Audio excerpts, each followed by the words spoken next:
Roger Federer has been discounted from the GOAT debate following his time sidelined with injury, according to former world number 3 David Ferrer. The Barcelona Open tournament director said it was currently a two-man race between Rafael Nadal and Novak Djokovic to be the greatest player, claiming the Spaniard was the current best. Federer was one of the rivals to the Big Three during the height of his career, reaching the world's top three and making the final of the 2013 French Open at his peak.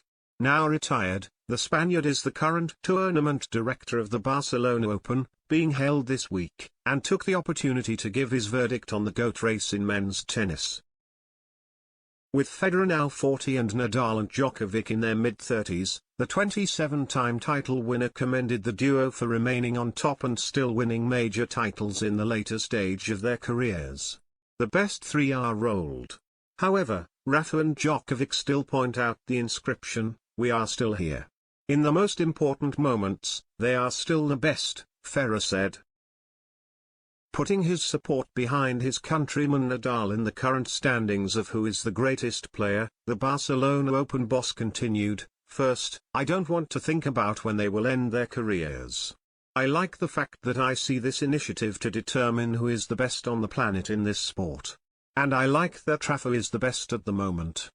Although Federer narrowed the GOAT race down to the two players, he didn't completely rule Federer out but explained that the Swiss ace would struggle to get back in the winner's circle after playing just 5 tournaments in the last 26 months. "I think that there will be a fight between Nadal and Djokovic to see who is the best," the former world number 3 added. "I'm not saying that Roger can't be close to winning the Slam, but he hasn't competed for 2 years, he won't be among the winners and he will have to play with the best immediately, and that consumes you physically."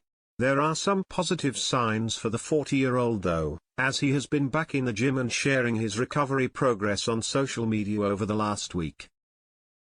Federer shared footage of himself working on his footwork and his swings, and he mimicked backhands and forehands using a pole.